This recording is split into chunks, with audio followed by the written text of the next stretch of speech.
hey, cousins. Welcome to In the Family Room. I am your host, Tracy Wade. I am so excited to have you with us tonight. Listen, do me a favor. I need you to call some more of your cousins and share this live right now. And do me a favor, if you have not, be sure to subscribe to our YouTube channel and follow us on iHeartRadio, Spotify, and Apple. I am going to go ahead and just dive right on in. As you all know, we are having conversations centered around my book. It's just a season, not a sentence.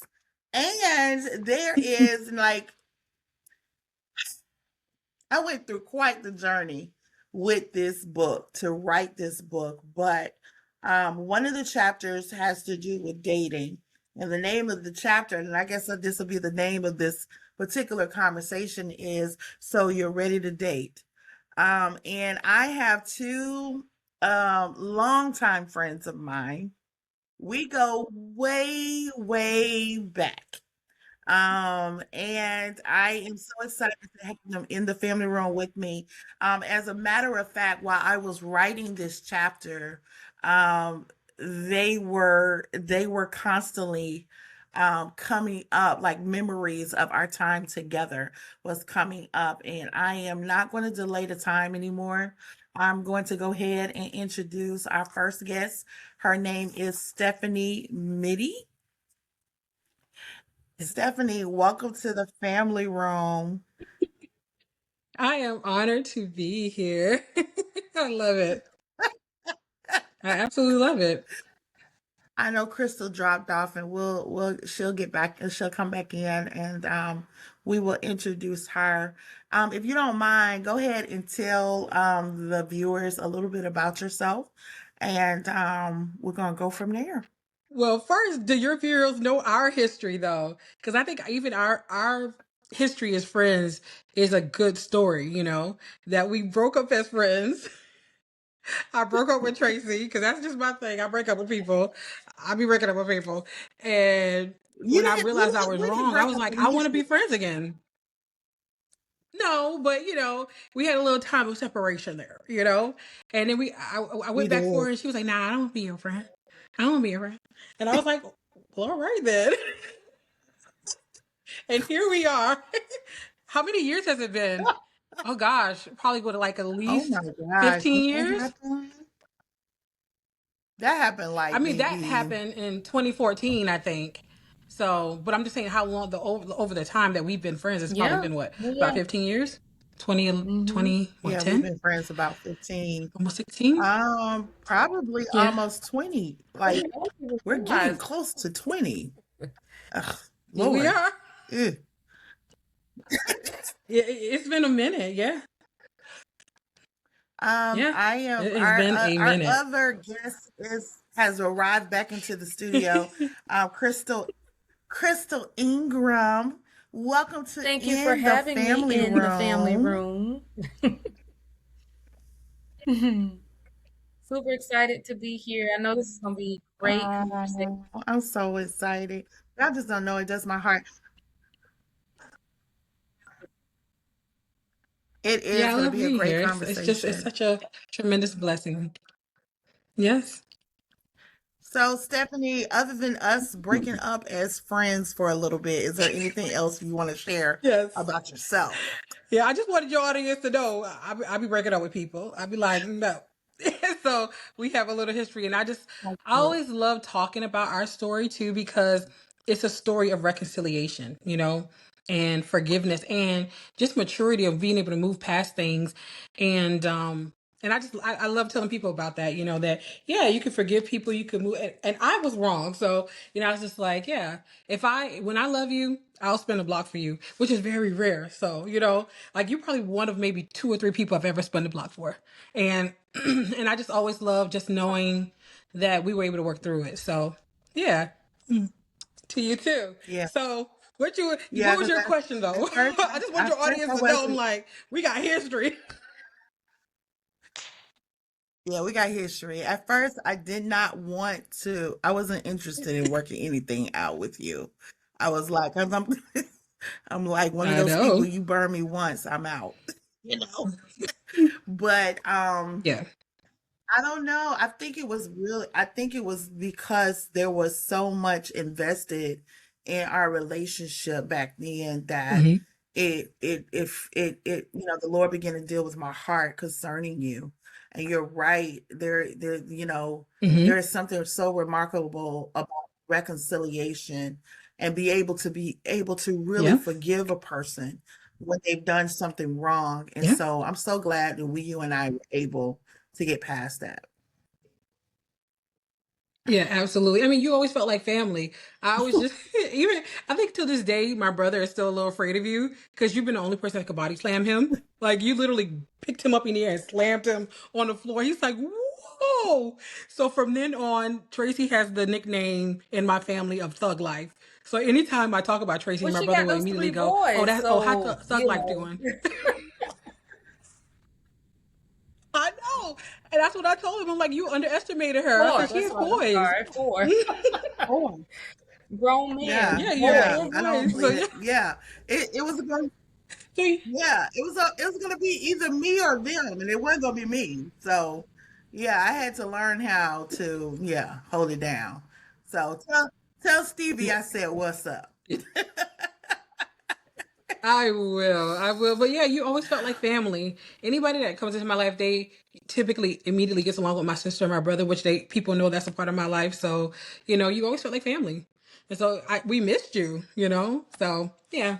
So I'm just thankful. We're beyond, that season. But I'm like, look, we got history. So this is huge. 7:25 p.m. Crystal, Yeah, I think this is my watch if saying you want that. to go Sorry. ahead and I already introduced you, but if you want to just share a little bit about yourself, that'd be Okay, great as okay. well. I'm happy to report This that is you and I true. never fell out. Nope. This is true. We've been on the straight path. I love But the it. bumps are okay. The bumps are okay. The bumps and the bruises, Yeah, we kept it what those things are help or what help to shape, perspective, ideals, character, all of the things. So Hmm. it's all good. Um, but I am Crystal Ingram. I guess there's a lot I could say, you want to list out a bio. But just the sum of who I am is just a simple person that loves people, that loves God, that is sincere, honest, loyal, trustworthy, and that's just who I am. I could do all the things, MBA and Yeah. this role and this thing and all of that, I, I know Tell it. but yeah. So maybe we'll get into some of that, but that's not. I know you to be all of those things, and I want to again welcome you. Well, thank you for having me. Try something real quick. I know you to be all of those. I know you to be all of those things, and so I want to say again, welcome Hmm. you all into the family room. I'm going to go ahead and dive right on into our conversation for tonight. Um, this conversation is centered around dating, and the reason why I wanted to bring you all on is because um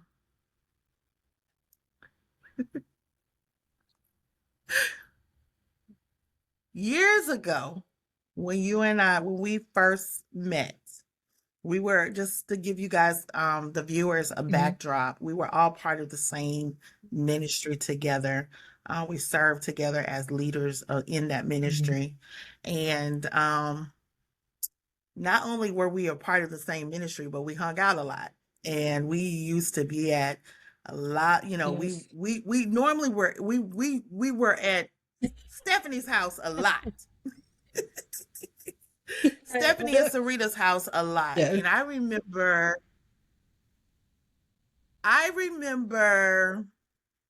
these Deep conversation debates that we for would sure. have about dating and being single, and I mean these Yes. conversations, y'all, yo, listen.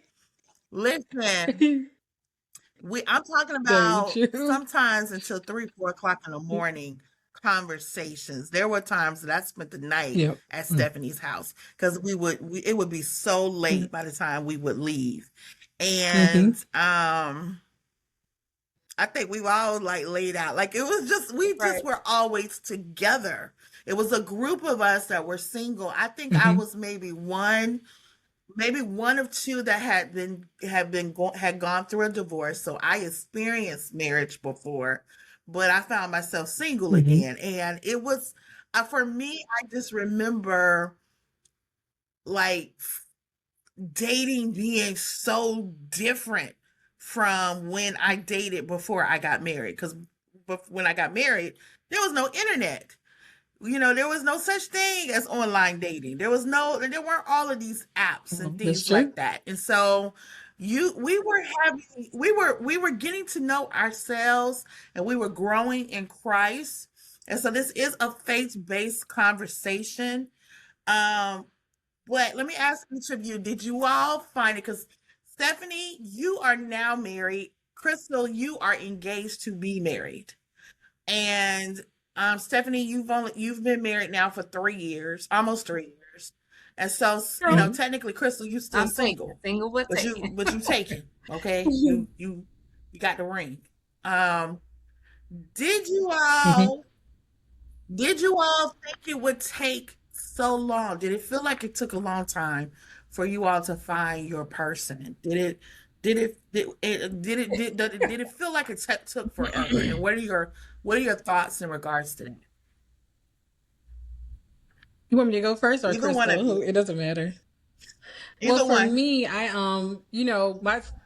my story is that I also was celibate during that time. So I was celibate till marriage. So I was celibate 20 years.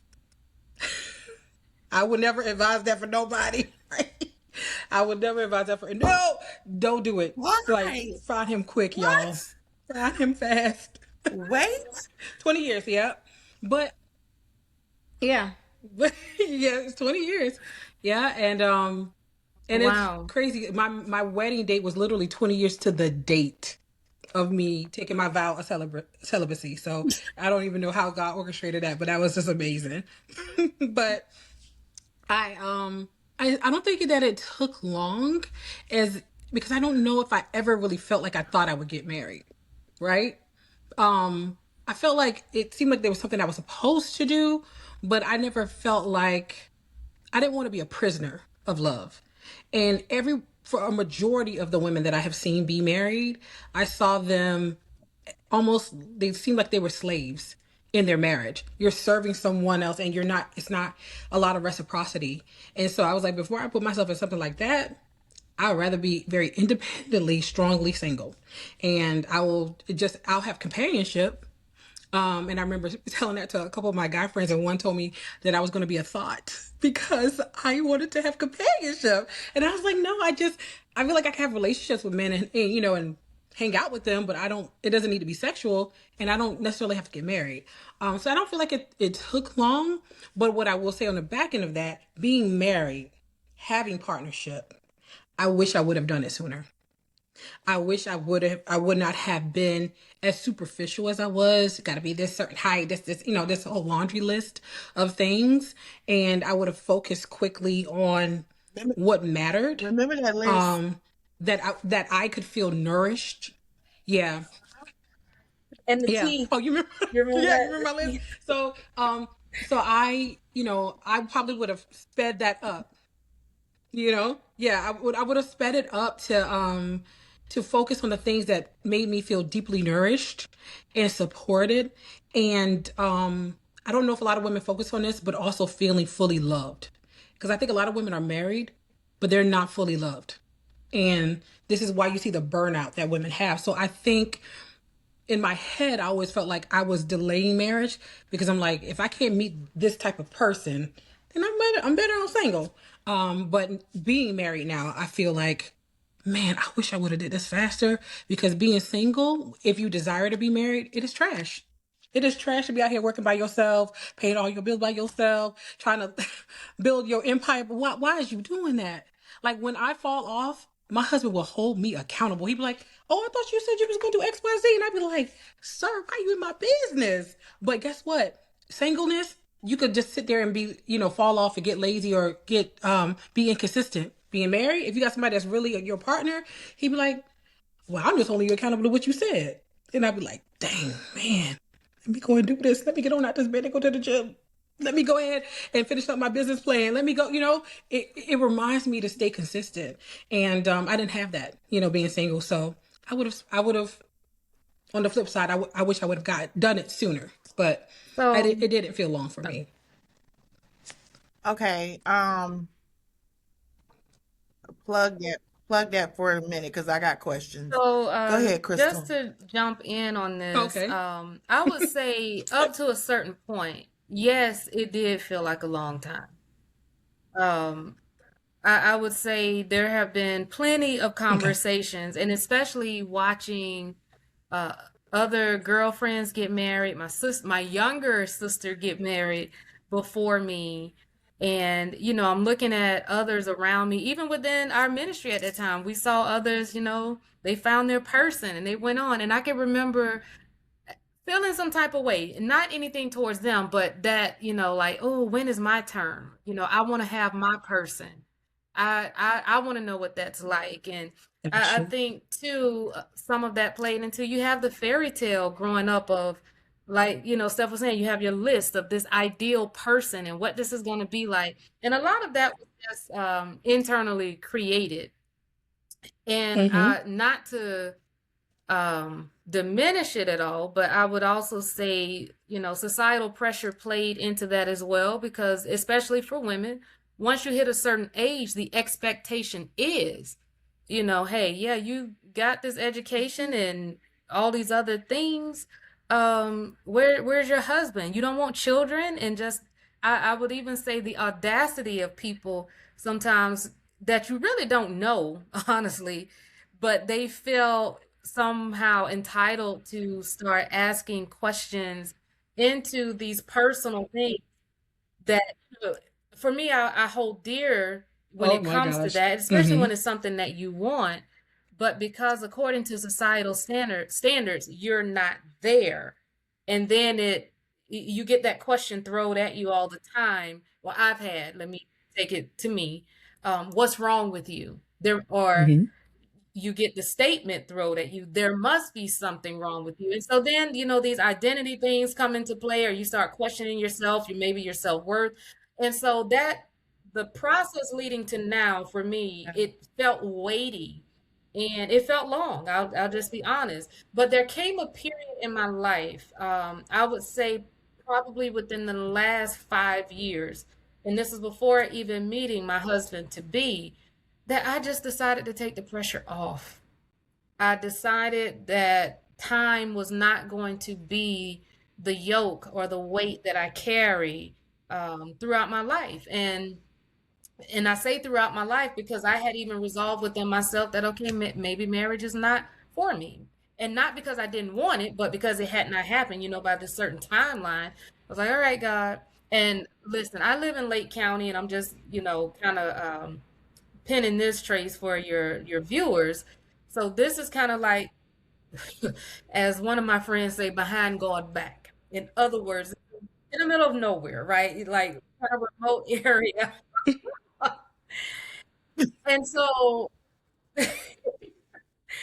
Literally, Yes, in literally, Leesburg of all literally. places. This is not some place like you look to, like, oh, I want to go live there. This is not that place, right?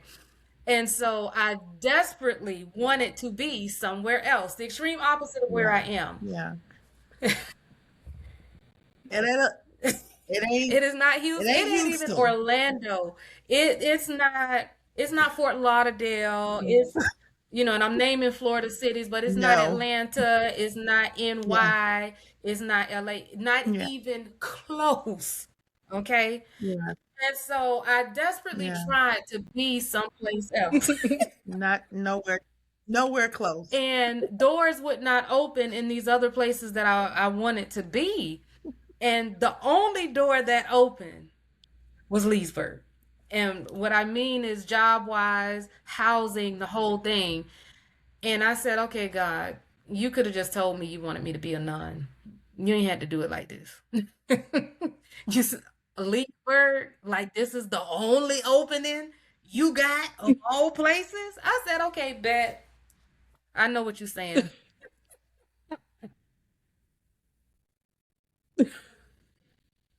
So yeah, at that point, to me, that was almost like, Girl, if he told me that, ooh, yeah, Leedsburg, and baby. career wise, everything. It was what opened up, and in such a peaceful and blessed way that I knew that it was nobody but God. I could not deny that it was Him. And I was like, okay, tell me you wanted me to be a nun without telling me you wanted me to, you know, because I'm in Leesburg. This is it. Unless you a cowboy up here on a horse or something, like I know this that it, hey, it's over.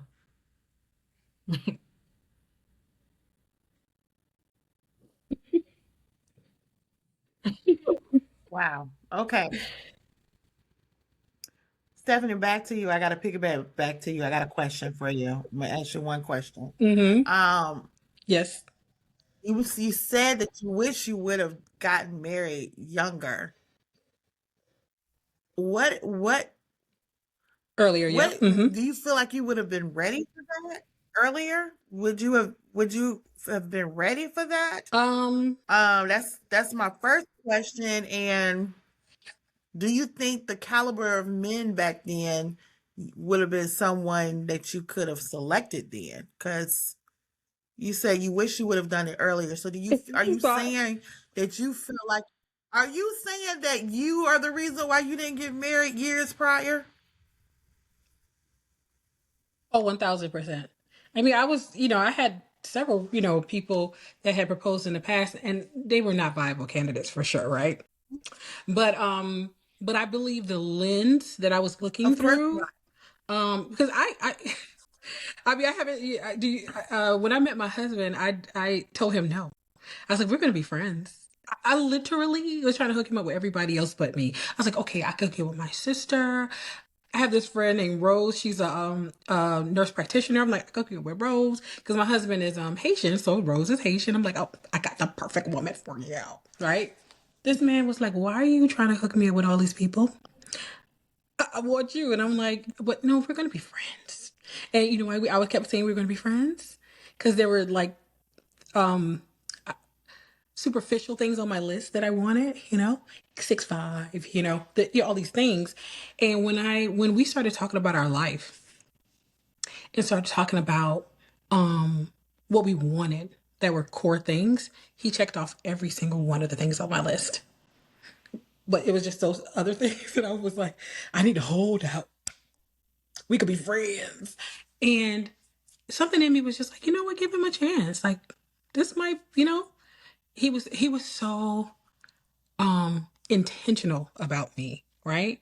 And I actually you want me to share my dating story? Because girl, I met him online. And so online, I have a lot of caution. I had a lot of caution. I'm very direct. I had a lot of boundaries. And I was on this particular app and I was like, I'm about to get off this app. These people are trash. I'm about to get off this app on at the end of the month. And this probably was like maybe a Tuesday that I had said this. My husband messaged me on a Friday. And, I responded back to his message.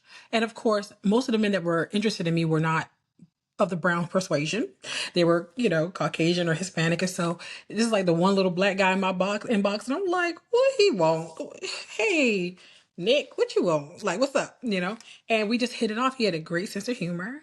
And just we just built our relationship from there. And I actually, when I put down my boundaries of like okay, I'm celibate, all these things, it was like, well, he was like, I've never done that, And so I was like, yeah, it's okay. We could be friends. And that lasted like 4 days because he's like, no, no, I want to be with you. And I got to tell you, my husband did not believe, he never wanted to get married. He did not. But he said, you required marriage and I could not be without you. So whatever I got to do to get you, we about to do that. And so I remember being on the fence at first about him, and I messaged Nikisha because he had sent me like an itinerary of how our relationship was going to go. We're going to date this long. You're going to meet my family. I'm going to meet your family. Then we're going to, I'm going to go ask your dad for your hand in marriage. We're going to get engaged. And, like, he had an itinerary, and I was like, who does that? So I messaged Nikisha. I'm like, girl, you see this man? He talking about he my husband. Nikisha's like, that's your husband. You better stop playing. She's like, that is your husband right there. Because I was actually talking to 4 other guys at the time too. So Nikki's like, those are losers. You need to be exclusive with him. That is your man. That is him. And I was like, Nikisha. She's like, Steph, I will not. She's like, I'm not playing with you. She's like, that is your husband. That man is already planning. And mind you, this is only like after like 4 or 5 weeks of dating. He sent me an itinerary of how our relationship was gonna go. And from day one, he was like, I want you. He called me one day out of the blue. It was like, I'm gonna sell my house because I will sell everything I own to get you. What do I need to do? And Akeisha's like, that is you better stop being stupid. Don't be That stupid. raises a good point Yeah. that, it's always said that a man knows. A man knows. A Yep. lot of times they'll know before Yeah, he we does. know. And we can be the ones in the Yeah. way, but they Yeah. know. And it's hard, and it can be hard to They do. trust that knowing based on where That is a person. that is definitely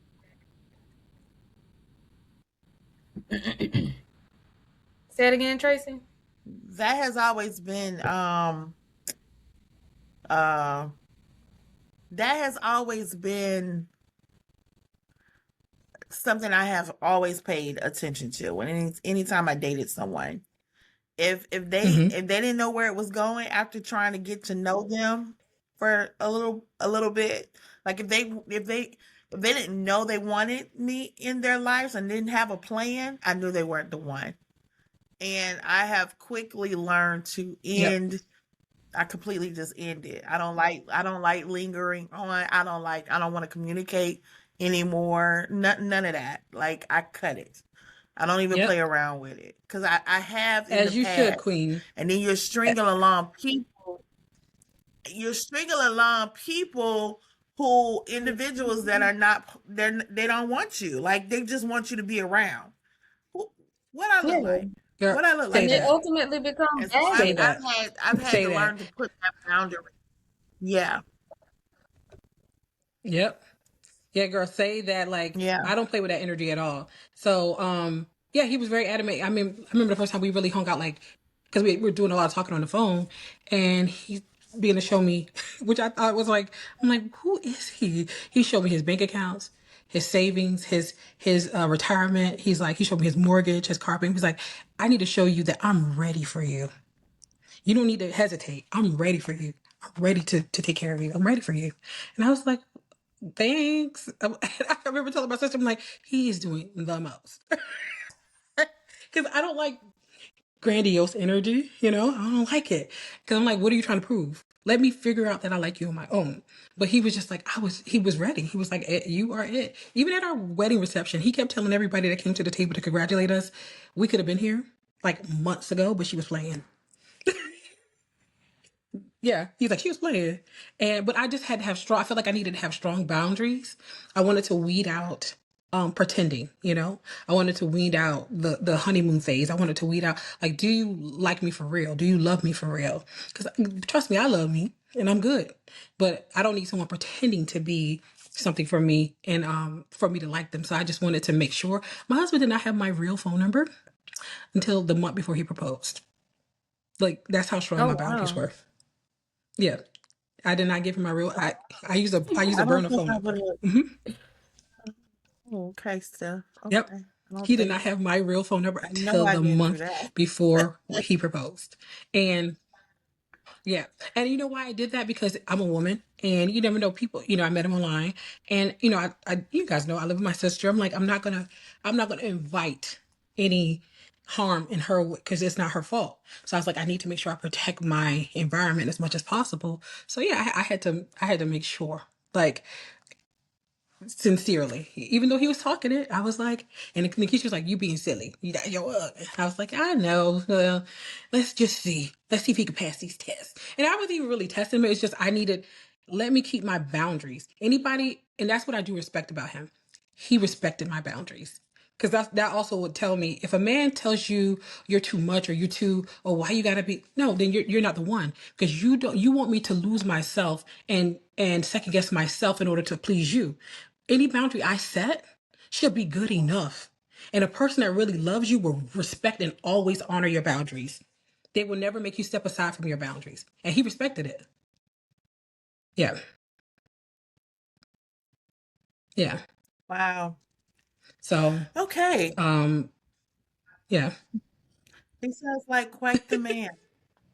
Um, I'm going to shift a little bit Oh, because you will love we him. met in He is so church, dope. and so I I I Mm-hmm. I I believe that we were looking. We met in church, so we were dealing with the single things in the same ministry at the same time, right? Right, Mm-hmm. right. And Yep. I want to know, what are you all's, Crystal? What is your thoughts on the singles ministry and singles conferences? Wow. I have a lot of thoughts on that. I just I just went there. I just went there. So singles Okay. ministries are interesting. I just wanted to go, like, I just went there. I see you jump right on in there. Singles ministries are interesting Yeah. entities, I'll say. Right, Very because I much mean, so. it automatically attracts, of course, single people, but people that are coming in with these various ideals in terms of when you say a ministry, the purpose of a ministry is to serve. So if it's singles, then okay, we're serving people that are unmarried. What I find interesting with these is that there isn't a lot of structure around what the objective is other than bringing single people together, meaning we all in the same space. But what is the objective once we get these people here? Are we cultivating them for the purpose of marriage? Are we? I know. And then you have the other side of it that's, oh, we want to empower you to live single. What makes that different from just regular Sunday morning Mm-hmm. church? Because that empowers me to live every day, but Right. because I'm single, I'm going to be empowered to live single.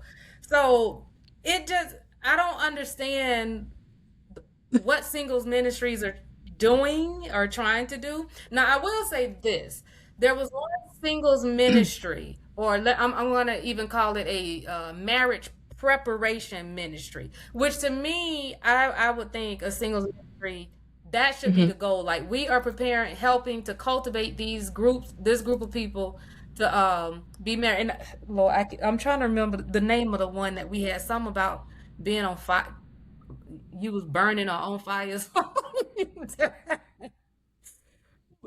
But was the burn in the spirit or someplace else? You know what I mean?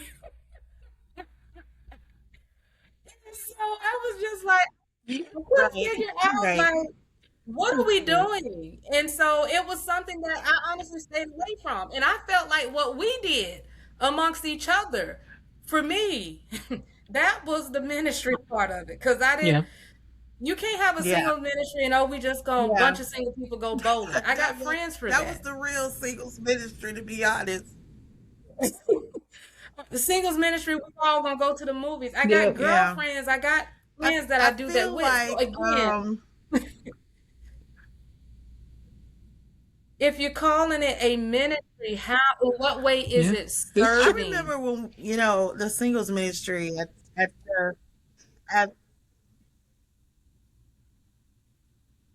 Well, it's not. In a lot of cases, it's not because let's keep it real. Let's keep it 100 because that was going to be one of my questions. I was going to bring this up. It's typically the singles that are serving. It's not the married people who are serving. You know, who are being a service to us. I very rarely see that. You might see where there's a session where married people are speaking into single people. I have seen that before, but it's typically the single people serving, putting on a gathering together to serve other single people. And that I will be honest. Oh, the ministry that we were a part of when they formed the singles ministry, I was running. I really didn't want to be a part of it. Um I didn't want I to. I haven't seen this ministry. I haven't seen a really solid biblical structure of this ministry. I've yet to see that. And Crystal, you brought up a good point. To teach us how to live single.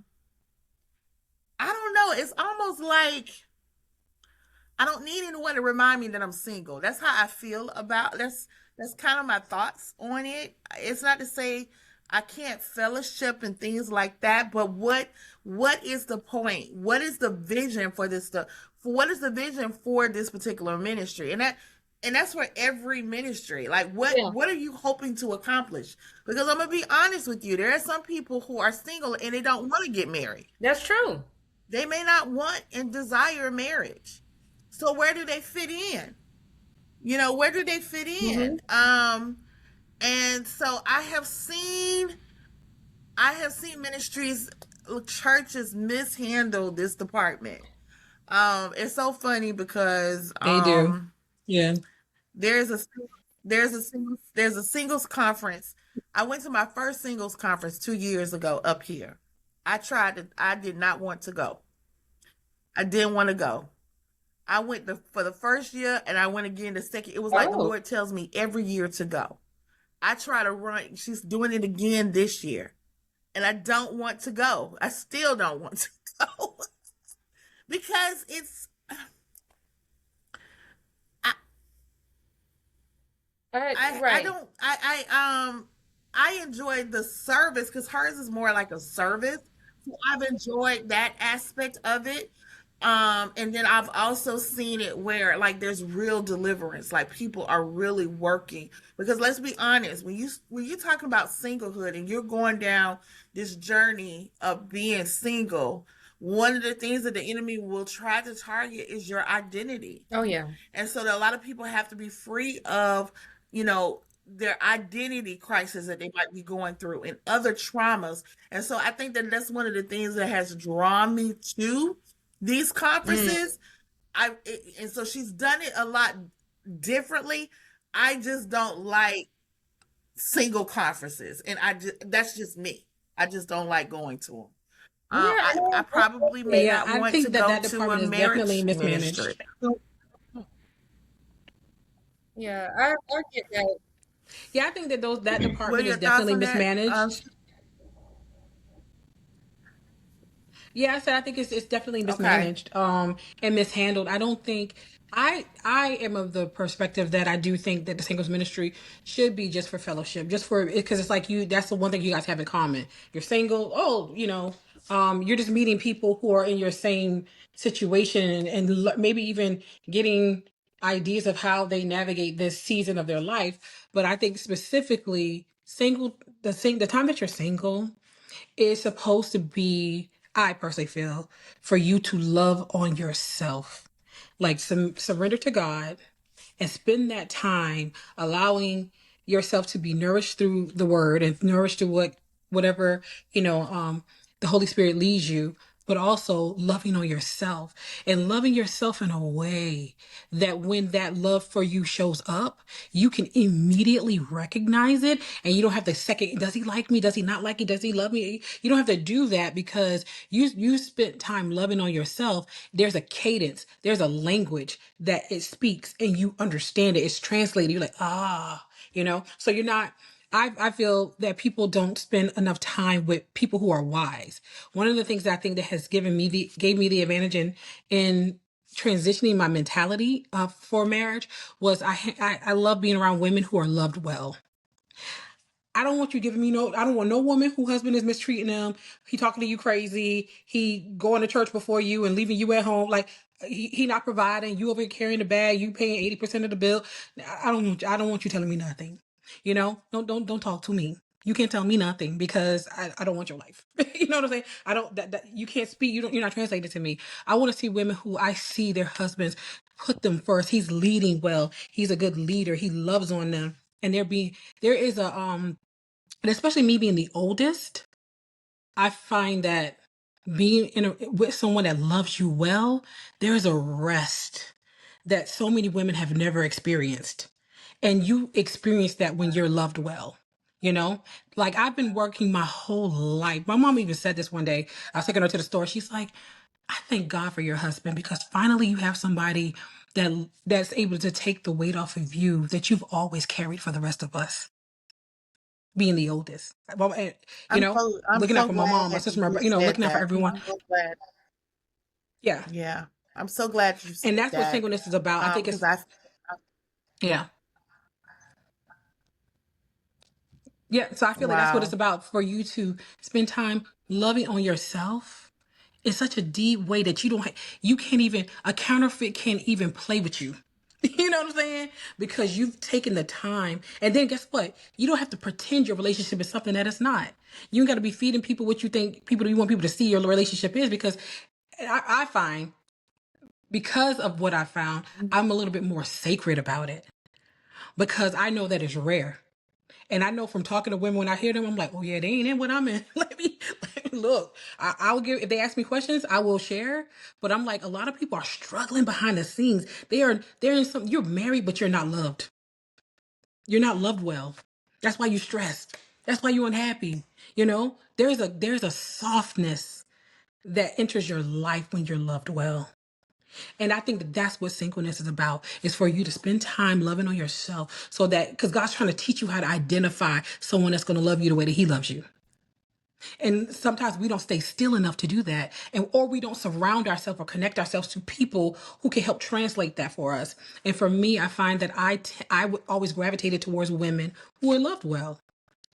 And so it wasn't, I guess I drew that into my life because that's what I admired. I love seeing women that you're loved well. You know, I hate hearing women like, I gotta go home and cook and I gotta clean and then I gotta do the laundry. And I'm like, well, what does he help you do? You know? And they're so weighted and then they're just not even fully loved for who they are. They have to shuck and jive and pretend. My husband didn't know I knew how to cook till after we were married. Girl, I gave him the bare minimum and not like in a like toxic way. It was just like, I don't have to prove to you who I am. Either you love me for what I'm presenting as right now, or you don't. And it's cool. So anything else is a bonus. And so when I cooked for him the first time, he's like, you tricked me. I thought you didn't know how to cook. Yeah. Mm-hmm. Because only my husband gonna get that. And there's so many women feeling like they have to prove who they are to a man, dress a certain way, look a certain way. Girl, I put on makeup for you today, Tracy. I haven't worn makeup in forever because I Well, don't have to thank pretend for you. him, you I know? guess. Yeah. And so I think that's what singleness is for. It's for you to figure out who you are so that when you meet your partner looks like God, you know?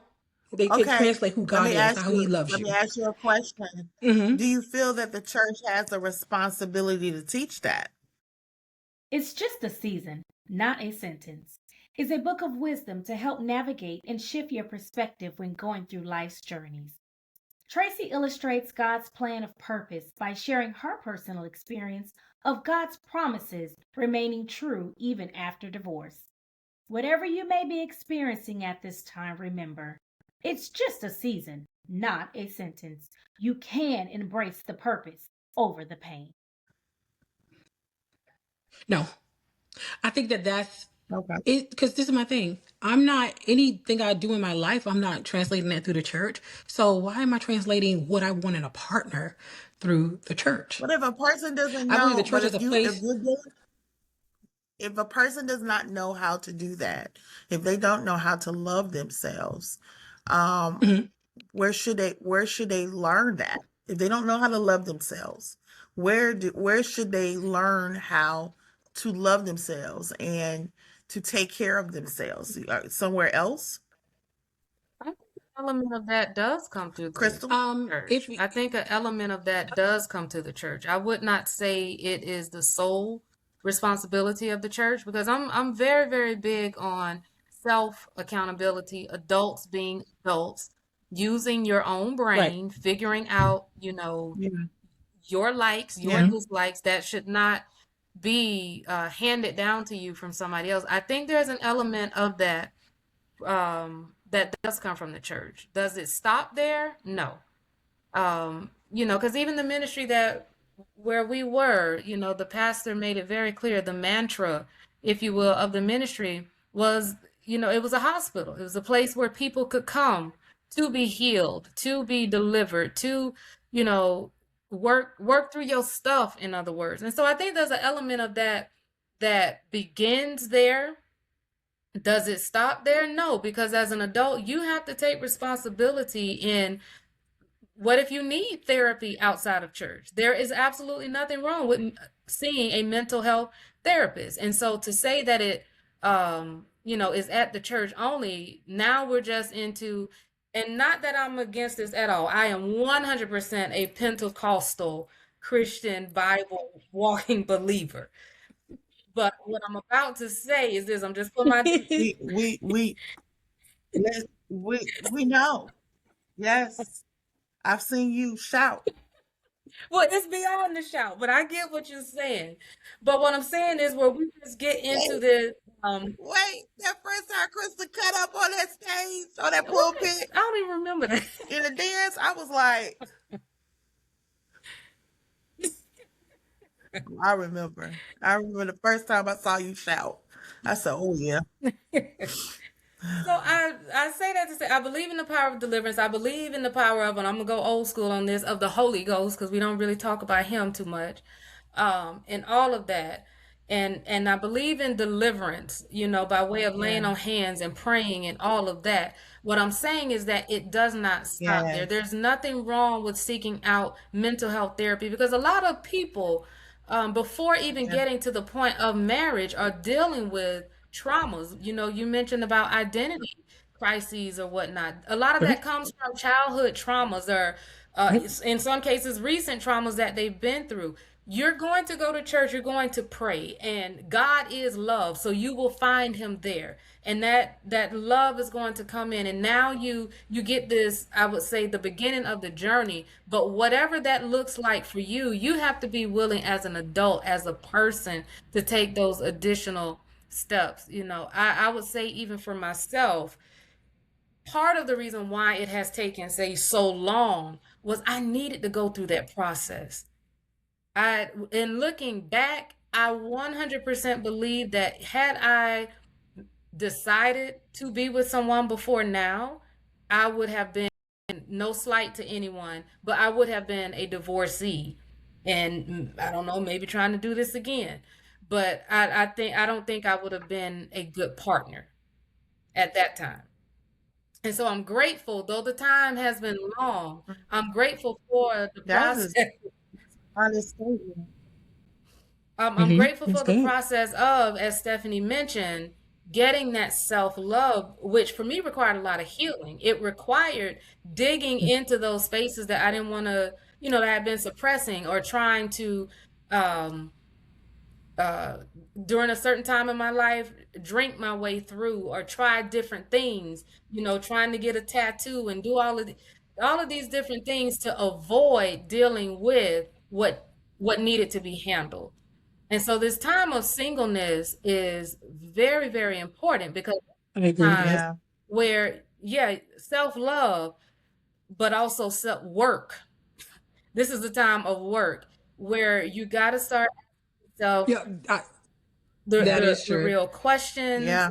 um, and Yeah. just really assessing, because the type of partner that you want, you have to be that person first in order to draw that person into your life. Are you the partner that you're seeking out? If you are not, then you probably need to be single a little bit longer. And there's nothing wrong with that.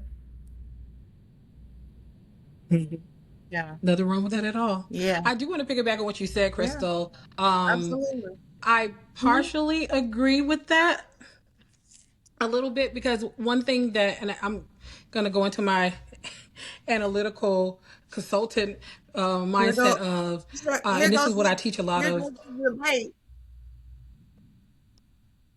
No, because yeah, it is a little bit of a debate. It's a difference of perspective, but I believe we know what the intention of the church is, right? But if we can agree collectively, a lot of churches have done more harm than good to people. And what I try to teach, like a lot of big organizations where they're trying to implement new rules and different things, you cannot try to create community without sincere care. And in churches, there has been a lot of facilitation and concern or reverence of the business of the church, making sure you got tithes coming in, making sure you're meeting certain quotas or whatever. And so sometimes in that, the people and the sincere care for the people gets lost. And when you have trying to create community or connection without sincere care, you have a cult. Because at the core of what you're trying to do, there should be care about what happens to people. And I don't, you're saying people should come to the church and let them get that love. I don't even know if the church in its current state, for a lot of churches, not all, I don't even know if they have the capacity to do that for people. Because, and people are coming for that reason, but those leaders and even sometimes the pastors, they're still hurt, they're still broken, they still have their traumas, and they're projecting that onto the people. But you're selling the idea, come as you are, come, we're gonna love you. And if you find so many of us who have left organizations, that was not the case. And not to their detriment or their fault, but that's where I believe the idea of someone, even if that takes maybe getting, like she said, like Krista did say, I do agree with that, mental health therapy, maybe a mentor, something like that. And or being around people that you see, oh my gosh, they got good boundaries, I don't have boundaries, teach me about this. Oh, you got good clarity, like learning, being able to be humble enough and out of our ego, submitting our ego down to like learn from other people without feeling afflicted. Because if we put it all on the church, we're going to keep having this revolving door of so many single people not really getting their needs met. So I agree with Crystal. I think that if they can't find that stuff in church, maybe, yeah, get a mental health therapist or something like that. But I don't know if we have the staffing in churches or the honesty in churches where people can try to create that connection and that community with the sincere care. Because for me, in my experience, a lot of times people have meant well, right? Or they had great ideas, but you didn't have sincere care around it. And I'll just give a quick example of, I'm on my HOA board and they try to implement rules all the time. And I'm always the no person, because I'm like, how is that going to impact people? You want to do that because you don't like dogs being, pooping in your front of your door. So you want to put a overnight rule in, but how does that affect people that do have dogs? Have you considered the people? Well, I didn't consider them exactly, because there need to be care when you're dealing with people or handling people. And I don't know if the church has been able to do that. I think we need that remnant to start rising up to like be that forefront of like, yeah, come on, we're gonna go through this stuff together. I don't even know if we even have containers in churches where we could be transparent. We don't have containers of transparency, of vulnerability, right? Think of a lot of people wearing coats and cloaks. They're not really being honest with each other. We're having this conversation because we've been in community. We've seen each other, in our most vulnerable states. you know I've seen you through different seasons, Trace. I've seen Chris through different seasons. You've got to see me through different seasons. And that's a vulnerability there that That's creates true. connection and care. And I think if But I don't nothing know else, if, we are yeah. the example that it can be done. That it can be done. It's by taking the True. onus on yourselves. Yeah. We decided outside of the four walls to build the connection and the community that you speak of. And so Yeah. again, it goes That is back to I'm yeah. just a proponent because Where the what you said, Trey? True. that's what the family room. That's why I created the family room because I'm gonna be honest. I wasn't seeing these conversations taking place in the church, And you have to take real and raw. correct. And that's what Right. I'm saying. It church is not going to be Now, the end now all the be ministry all. that we were, the ministry, yeah, the ministry that we were a part of, Jules for Christ, we had some conversations. There were some things that we were able Yes, to we actually did. talk about Oh my gosh, yes. Unpack some stuff. Yeah. unpack, Mm-hmm. freely. But Yeah, every church is not like that. And so, um, I'll give you guys a prime example right before this live.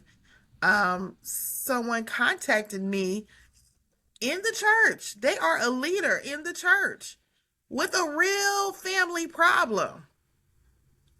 And from one of my broadcasts, mm, one of my videos, one of my episodes, and needed real advice about a matter.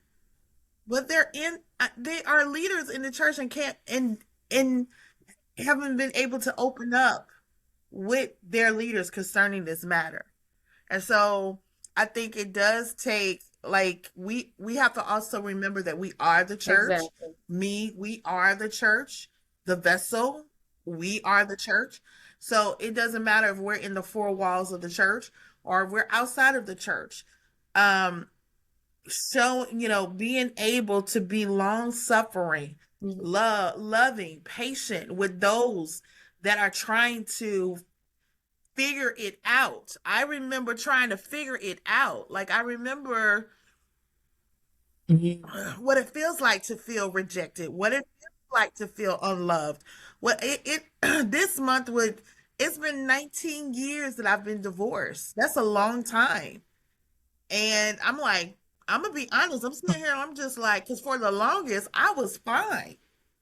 I was like, okay, I'm just doing my thing. But now I'm like, the kids are now grown. They're married and Get married, right? starting families of their own. Mm. I'm like, okay, God, what we doing? You know, it could be, it could be frustrating. It could be frustrating. So I Yeah, do believe, we have to continue to have these conversations Yeah. and be open as the church. I totally agree. for The sure. onus has to be on 1000%. individuals to be open, to go after the sense of community or connection or whatever it is you need. It's not going to always be perfect.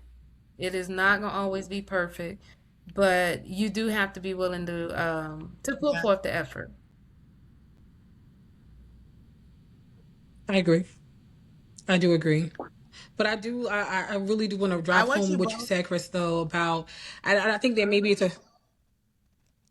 I think there's a stigma in church that people can't get mental health therapy, but I think that combined with your spirituality Oh gosh. can be a tremendous Oh blessing. gosh. And So, I've yeah. become more of a proponent of it Yeah, because my fiance is a absolutely. mental health therapist and he's an awesome man of God. And so to see that duality, I Mhm. definitely can see Hey. the benefit of it. And he even says, babe, God gives people like me a gift. He said there's space for people like me even in church and in ministry. I said what you do is ministry. You're absolutely correct.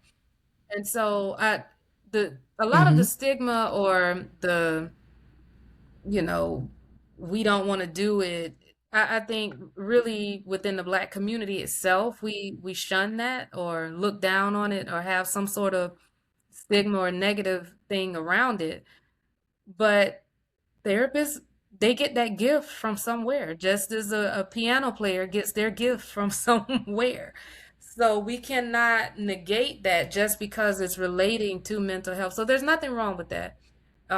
As a single person dealing with your own stuff before taking on the whole life of somebody else is going to be Of anybody else. extremely, extremely important. Yes. because really the person that you marry, your That's life good. partner, is a mirror. Is a mirror. They're going to show, they're going to do things, they're One. going to say things, because it ain't going to always be perfect. As amazing as my man of God is, he have pushed that little button sometime, and I was like, ninja. And I would go to God, like, you showed that. Hey, come on now. And the Holy Spirit would just say, now, do you always get it right? How many times have I told you? So that mirror was put up, and I was like, okay. So it even allowed me to have a level of empathy and compassion and be open to work through things, because my history is not that of, oh, let's work it out. I'm in that same I, church, girl. I'm the right. break up with people queen. Like, I Right. ain't Yeah, about to yeah, take yeah. this. I was the I'm up out of here ministry. Y'all are It's the Yes. truth. It's the truth. And I mean, Tracy, Yes. think about it. We're independent women. We've worked. We know how to get it done and all of that. And so I think that mindset, and people have often perceived that as, oh, you think you this, or you arrogant and all. It's like, I ain't got time for it. I'm used to moving, and I too am the oldest. And so when you're just used to having to do things, it's just like, oh, okay, that ain't working. All right, on to the next thing, because there are other lives depending Right. on what Yep. I got going on. So I don't have time for the shenanigans. And I think just being Mm-hmm. in that mindset, in that mode for so long, until you meet that one that's just like, slow down a little bit, girl. Slow down a little. Oh yeah, yeah. They Absolutely. that one that will. Yeah. Oh, that's so good, Crystal. Yeah, That one It definitely. that will is. challenge Very you. good. That one that Wow. is Yeah. not. Do you? Let me ask you guys a question.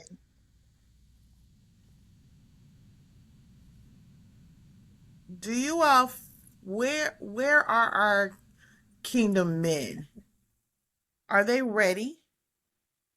Have we seen an increase in our men being ready for marriage within the kingdom? I mean, within the, I'm gonna say kingdom, but within the church. Okay, Stephanie, fix your face.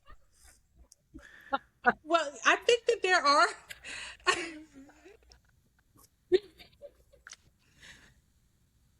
um. I'm not saying I'm Um. not saying that I'm not saying that all. I'm not saying, but have we are men now beginning to get in alignment as leaders, as kingdom priests? Are we see have we seen an increase, or is it that and I can only speak as a single woman. I really There was someone I really wanted to come on, but I did someone else. I wanted a male on here, Oh, that would have been and I good. was going to reach out to someone, but the Lord said just the two of you. Um, but my question is, I feel like women have been doing the work over I would say the last, Yeah. definitely since COVID. Like Yeah. we've seen this increase Right. of women going to therapy. Like I don't know what COVID did. COVID just put the mirror in our faces and like, yo, you thought you was here, but this is what is really going on. And so women are doing the work. They're going to therapy. They're beginning to see themselves. They're beginning to put the necessary boundaries in place. And it's like the men are like trickling. Is it me? I'm not talking about y'all husbands. I ain't talking about y'all husbands. Is it me, or are the men trickling behind slowly? What do you all see happening? So, Steph, Tracy, I'm sorry. Okay, Stephanie, I know you got something to say, but I was actually thinking about this morning, getting ready for work, because it make me itch. Because I try to understand. Okay, to answer your question, I don't feel well. I don't feel like there's an increase. Okay, what I do feel that there's a shift that's maybe starting to happen. But here's the thing though, you got to look at also the age group of these men. Okay. And so I don't know, I would say it's more so of Yeah. a shifting of the Yeah. time, more so of the shifting of the mind set for men. Because if you think about it, and this is just me random, in my little experience of all my life being in church, 99% of churches, the programming that's even available in churches is primarily geared towards women and children. You're going to have more women's conferences, more women's workshops, women empowerment, women. So the women are being cultivated at a much more intense rate, I'll say, versus what is available for men, where most of the time they're out in the parking lots, which we thank God for their willingness to protect and serve and all of that good stuff. But you need this word. You need to deal with your childhood traumas and your identity stuff and all that too. Ooh, And that ain't always come on, happening Crystal. most of the time outside in the parking lot. So can we not figure out a rotation or something else where these men can also get programming that will also help to develop them? I do not understand the current focus of the church at large on the things for women, other than it makes us look busy. It makes us look like we're doing stuff. But you got the head of the family, the head of the household, the kings and the priests moving furniture and outside in the park, and there's not a lot available for them, I would say, that even attracts their attention enough to want to, first of all, get into the doors. But you got the men's conferences. You got the man's cove. You got the conferences. There are some that have conferences, and some of the men go. What is now? You hit on something. You said mindset and timing. I'm gonna tell you what I'm seeing. Hold on, Stephanie. Hold on. She about to blow. Tell you what I'm seeing. I'm seeing a shift of men, of our young men. I'm talking about Gen Zs, who are more vulnerable, more sensitive to the spirit and the move of the Lord. I'm seeing a different alignment with them. Not Gen X and not millennials. I'm seeing it with Gen Zs. So what do we do with these seasoned men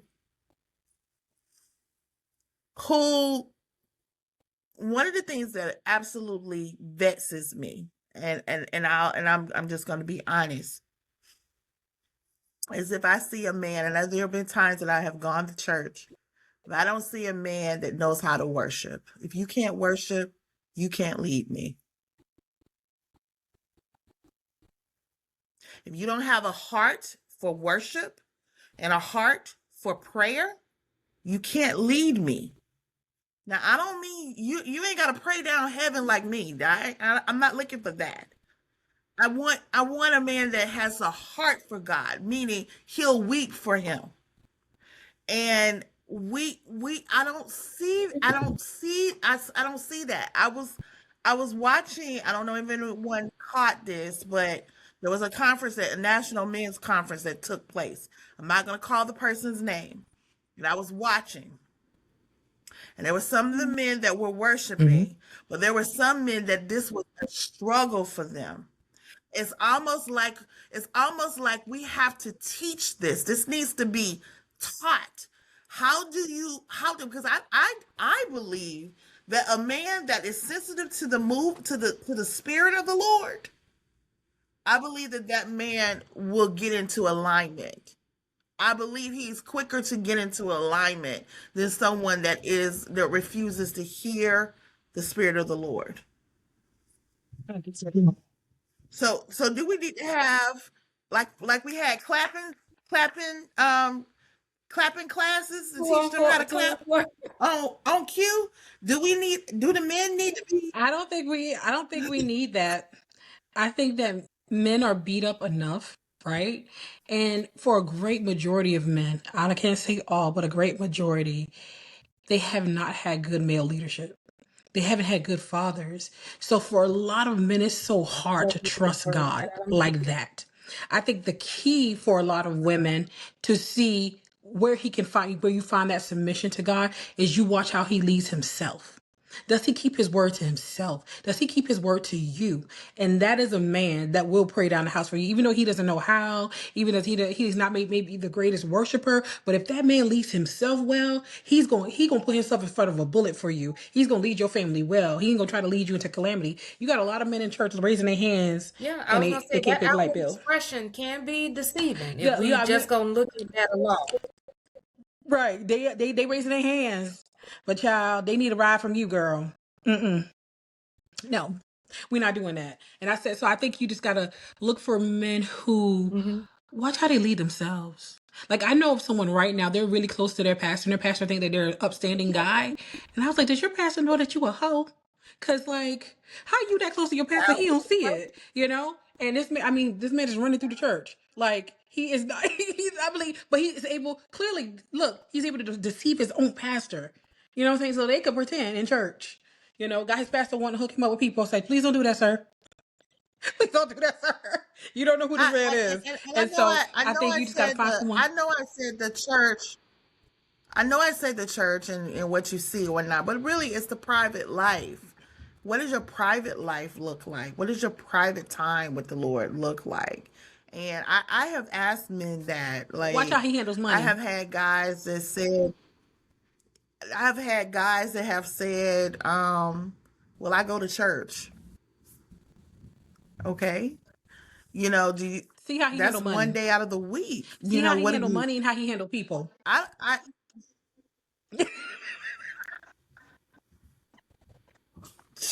I'm I'm talking for about real. See spirituality. how You he talking handle about the money and money. how he handle Right, people. y'all look like on two different planes.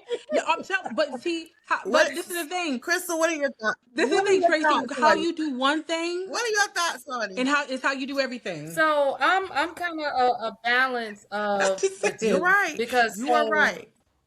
my man of God, he is not when I say we are probably extreme opposites in this, like humble, very low key, mild mannered guys, not gonna say a lot. Um, we go to church together. We've gone to church together. He's come to hear me preach, and he knows how I get, fire and brimstone, and the whole nine. And he will stand there calmly with the biggest smile on his face, like that's my boo. And I know when I see him take out his notebook while I'm preaching, Mm-hmm. then I know I'm hitting on something because he's a thinker. He's a strategist. He also plays chess. So Mm-hmm. being in his thoughts is something that's very important to him. So he's not going to be that guy that's going to outwardly express in the way that you describe, but more so what I'm hearing Stephanie say when it comes to leading yourself. And so that's what I had to look out when he in our early stages of dating, oh, let's meet up at this time. I'd like to take it. Okay, are you gonna follow through on that? Okay, yes, and I also looked at, how the money is being managed and things like that. I looked at the consistency. He's not gonna be that guy in church that's at least not yet. We'll see when the Holy Ghost really get hold to him. But when he would call me or does call me with scriptures and we talking about the word of God because he's like, babe, this topic came to mind. What are your thoughts on X, Y, and Z? And then we're Yes. talking about the word of God in depth. But this again is not going to be that person that you're going to see shout across the stage like what you saw me do. This is not the guy that, the music is playing and he's all into it. He may rock a little bit. And looking at him, you would Right. probably think, all right, well, he's just a church goer. This was a man that in recent months went to his pastor because the Lord was dealing with him so heavily. He had like 8 or 9 different topics, and I'm kind of putting this up if he sees this, so babe, don't be bad. But he had all these different topics, and the Lord was just giving him word and scriptures and all of this. And it was in him so that he went to his pastor's job to talk with him about this. The man almost flipped over backwards out his chair. So, kind of what he told me. They had no idea because this is the guy that's in church that's quiet. They see him with his little notebook, or sometimes if he leaves his book, he's got his phone and he's taking notes and absorbing the word of God. So even that guy that, may look like, he's on his phone not paying attention, but God was doing something amazing in him. And to this day, now he's leading men Bible study, all them topics and things that the God was giving him. He's been teaching that in the men's Bible study. And so I say all that to say, looking at more than just the ones that's running around church, is he consistent in how he treats you, in the things that he says, and when he says he's going to show up at a certain time? Is there a plan with this? And he knows I'm big on that. What's the plan? Oh, you got this idea. What's the plan? How are we going to get from A to B? If he can't start to speak that language and lay those things out to you, now you've got to question leadership. But that I also have to give caution to the whole because you got most of the guys that I dated before my husband were in church with titles, and the oop to do, meaning that they were before the people in some regard, but not necessarily husband material, like Steph was saying. You gotta be careful to not just look at that alone. I like the way he. That's real good. Okay, that's nice. He can do that, but outside of that, is he jumping in and out of every vagina that's available to him? So let me clear that up. Let me clear that up. What I was referring to more so is the private. I love that, Chris. I just want to say that. It's not necessarily because I know there's a husband that I know. He's married to a friend of mine, and he's not like that. But man, he has so much wisdom and knows the word of God inside and out, and is an awesome, amazing teacher of the word. But you would never know it because he's not in the four walls doing it. As a matter of fact, he holds Bible studies online. But if he were to go to church, most of the time he's just like this. What I was more so referring to is when you're having that one-on-one with them and you're having conversations. Like I have found that I have yet to find anyone, I have yet to meet anyone that was sensitive to the Spirit of the Lord, that had a reverence for God. Not necessarily the way I do, but at least had a relationship with God. And if they did, it was very casual, when you want to. Whereas for me, this is a lifeline. Yeah. And so, and you're right. I could like they became inconsistent, like all the things you were saying. So yeah. Yeah, you have to look at those things. And I know for me, what really or initially caught my attention with my fiance is I noted how he carried himself, because we initially met at the school where we were both working at the time at the college. And I took note to how the students responded to him, how colleagues gave respect to him, and how he carried himself. And I was like, man, something about this one right here. Because it wasn't just about, oh, he cute or how he look or this, but no, he's a man of principle. He's a man that believes in being on time. He's trustworthy. He's loyal. And so that was like, my little radar went off then. I was like, oh, all right. Let's see what this one is about.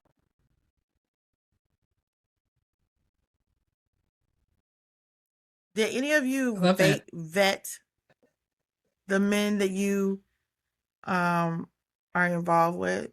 Did any of you vet them? You mean like have other people meet them and stuff? Like, did you vet them? Did you have other people vet them? So I gotta tell you about Stevie, girl. When Stevie found out I was dating my husband, him and his girlfriend works in law enforcement, or used to work in law enforcement. They ran a background check on my husband. Stevie comes in my room, he's like, I got information for you. Like he was like, and everything he told me I already knew, and I was like, he's like, oh, Every time he told me something, he's like, "Oh, he told you that? Oh, oh." I was like, "Yeah." Like, I think one of his first houses, he brought it with his brother. He's like, "So he has a house with this one other person, and then they have the same last name." And he's like, "Who is that guy? Who's that person?" I'm like, "That's his twin brother." I don't know if I told you my husband's an identical twin. So I was like, "Yeah, that's his identical twin brother." And my brother's like, "Oh, oh," like but he ran a background on him. Yeah, it We took be Sarita a something minute. else. It took Sarita a minute because I think she didn't want to lose her Really? sister, It took Sarita a minute to like him. Yeah. It took Sarita Mm-hmm. a minute to like him. Yeah, But now yes, they're thick as thieves, child. yeah. Yeah, What about you, Krista? Did you Yeah. vet? Did you have anyone vet I him? would say for me, because of the industry that we were both in, I kind of relied on he got a job here as because we had to do background checks. You can't work in education without that. So I said, okay, at least I know that part is clear. Additionally, he's a mental health therapist. So then there's Hmm. additional scrutinies that even by the state that he has to undergo in terms of his background. So I relied kind of on just his positioning to say, okay, at least I know in that regard, he's good. When it came to us now dating and really getting to know each other, yeah, I had a couple girlfriends that we got together for lunch, and it wasn't necessarily planned, but he ended up at the lunch with us, and they gave the brother the third degree on the spot. And he handled it very well, especially for it to be impromptu. They threw a lot of questions at him or whatnot, Yeah. and just again his cool, calm demeanor, he handled it in light fashion. And yeah, and so he made it past that, and then kind of very early in our relationship, he got to meet like my whole family almost like right away. Wasn't necessarily right with that, Oh, but it wow. was just how the timing Okay. fell with when we decided that we were going to be a couple, that it ran kind of almost into my birthday. So my sister and my god sister, my best friend, they threw a birthday party for me and was just like, "Oh yeah, he's coming, right?" And I was just like, but I'm just still, do I like him like that? But of course he comes, and I thank God because I know that my circle is filled with praying people, people that love God, that know God. And it was just a Hmm. resounding the feedback that I got just from him coming to that birthday gathering. I got phone calls and text messages. Chris, I like his spirit. This man has a spirit. I really believe this is the one. I like his spirit. So they were checking him out in that way. But again, I also had those girlfriends that did the interrogation part. But I had, my family that, in this case, I probably wouldn't have had somebody meet my whole family like that soon, because we had been together, God, just over a month. So yeah, but he was vetted and he was approved. Of course, I'm praying and all of that, but Wow. the spiritual eyes were on him, and it was just a resounding from everybody that got to meet him. Wow. And not everybody held a conversation with him at the gathering. It was just by way of observation. They were able to see and just Patient. sense Hmm. the type of demeanor and spirit that he carries. I love that. Yeah, Wow. I love it. That is amazing. I love that. Wow. When God's in it, it don't take long. I don't think it takes long. No, I don't it doesn't. I don't see I don't see long engagements in the Bible. It ain't I'm just saying. necessary. Um, It does. Yeah, it doesn't take long. Especially if someone's serious about you, it it's not doesn't going to take take long. long. It's these people who want to Yeah, play the yeah, they're field gonna wanna, that they take long. I need to think. No, yeah, somebody that wants you, they're gonna yeah. tell When you. someone wanna, yeah, they wanna lock you down, they're gonna lock Yeah, you they down. will It put don't forth take the much. effort. That's for They will sure. make it happen. They will make Well, their intentions known. Yes, There, where you're not guessing. If you're with somebody very or true. dealing with someone that has you wondering if I can already tell you that's not him. That's not her. That's a no, right? come on, That's a It no. it is a help definite them, It's a no. no. help the people. Because when my That is an fiance, our absolute no. early conversations, because it was what came out of him that I even asked, I was like, what church do you go to? Like, where are you getting this stuff from? Because he talked about, like Steph was saying earlier, how important it is for a man to lead himself and to make sure that he keeps his space clean. I said, oh, you like to clean up? That's important. Wash the dishes.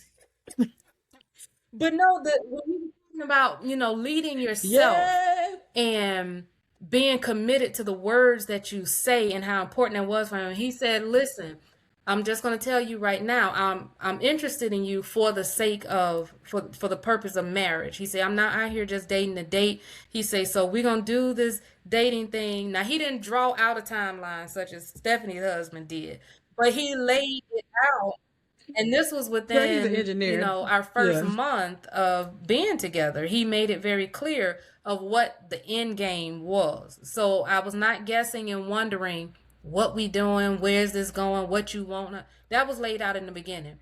And even him being the one to initiate that showed leadership. He took the initiative.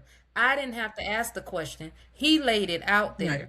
So I'm just putting these things out here. Right. We're just putting these things out here as how do you know where it's going if you're with the right person? If they're not initiating, they're not taking that lead, if you got to guess and wonder about it, more than likely it's not.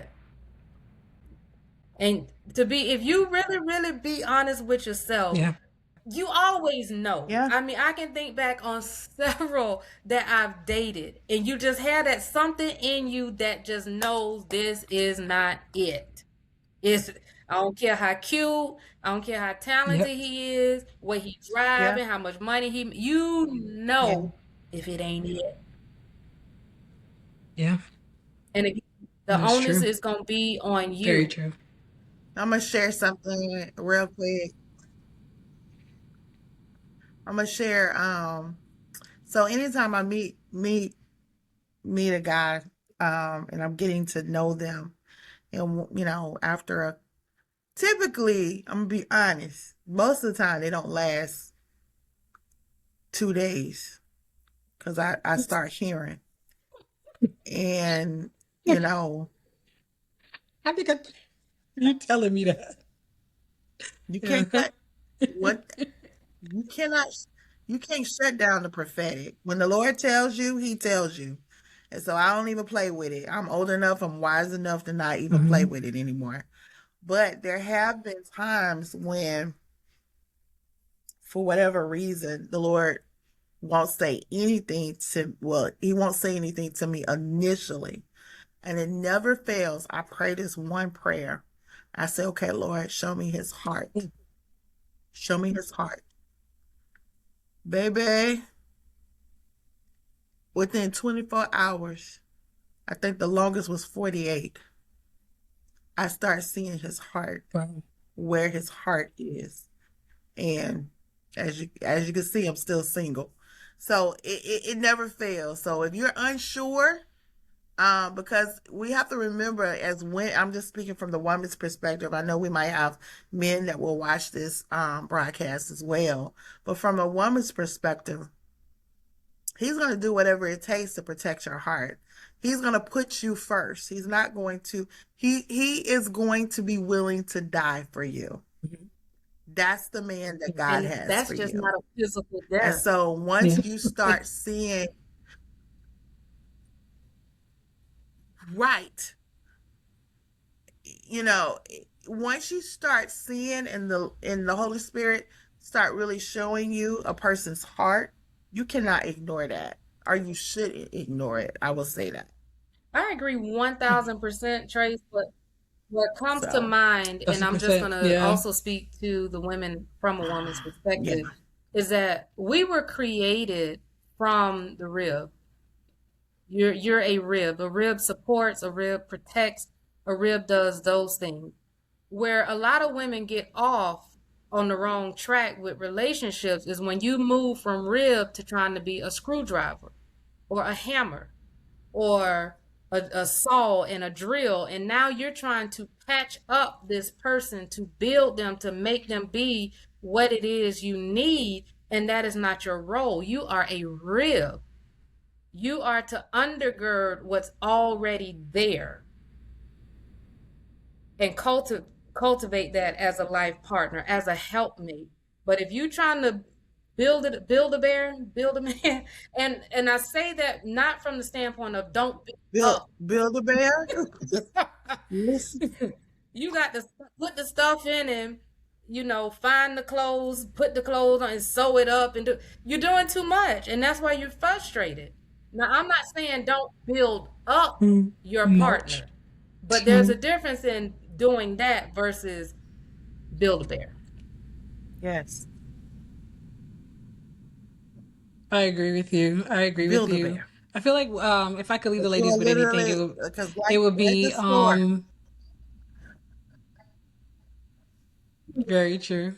I would leave them with I think sometimes women are trying to work to obtain something that they already are. I believe that every woman is already a wife. It's just what type of man are you? What kind of husband are you trying to attract? Are you trying to attract scoundrels and low level bottom feeder type men, or are you trying to attract someone that is pursuing their life and pursuing their goals and pursuing their purpose in the same fashion that you are? And how to decipher that is to watch how he leads himself. Because if he can't lead himself, baby, he surely ain't gonna be able to lead you. And it was a story that it sticks with me, and I tell this to a lot of my clients. It's about the sea turtles, and that I didn't know this, but I learned this that sea turtles, when they're born and they're hatching on the beach, they struggle to get to the water. And sometimes people trying to be kind, they see them struggling, they go and lift them up and like, oh, let's put them in the water. But all of those sea turtles who got carried to the water end up drowning because there was something in the muscles of their forearms that when they try to push through the sand, it releases like a enzyme to help strengthen their arms so that when they get to the water, they can swim. And I think that too often women are digging a goal, carrying a wheelbarrow, melting it down, making it into jewelry, and trying to beat everything that they think a person wants, when they could just sit in their softness, sit in their power, sit in their intention, create strong boundaries, and if you have need help with knowing what that's like, reach out to people who you see have that. My sister's a person with strong boundaries, so I always try to get like, you gauge her, like, what would you do in this situation, but just talk to people that have strong boundaries. Set examples for yourself, reach out to people who you see being loved well. And I'm sure as you start elevating and you start changing your perspective. I don't know if you were there with us, Tracy, when Varian did this one test with us. And this was right before Kim married Byron, because she was single at the time. And it was me, Kim, and a couple other ladies. I think you might have been there. I don't remember. But she had us all look around the room and say, tell me everything in here that's like red. And we're like, okay. And then she said, now close your eyes and tell me everything that's blue. We're like, we ain't see nothing blue. You didn't tell us to look for blue. And she said, because you're only going to ever see what you focus on. And I think that happens in being single. We focus on all the deadbeats, all the ones that aren't doing it, all the ones that are slimy, all the ones that's in your DMs and not trying to waste your time. No, like, I'm not looking for him. I'm listening for him. How does he talk? How does he carry himself? What is his cadence? What is his reputation? And when you start to do that, then God and his mastery will start revealing to you, okay, you know what? Give that brother a try. Give that brother a chance, or whatever. But it's so we don't have to search or work to be something that we already are. It's just about finding your perfect match. Wow. Well, this is a perfect time to close out this conversation. I have thoroughly enjoyed both of you so very much. All of the memories have been flushing back. Thank you guys so much for agreeing to come on and come in the family room. And thank you for sharing Yes. your words of wisdom and your experience and your journey. I just know that this is going to be a blessing to not just single women, but married women as well, because, um, Yes. we all need help. So, That's Yeah. true. um, all right, that's it for tonight's Yes. episode. Thank you guys so much for being on. I know this one is a little longer, but I think it's so worth it. So be sure to share this broadcast with your single friends. Until next week, God bless you, and we'll see you in the family room. Take care.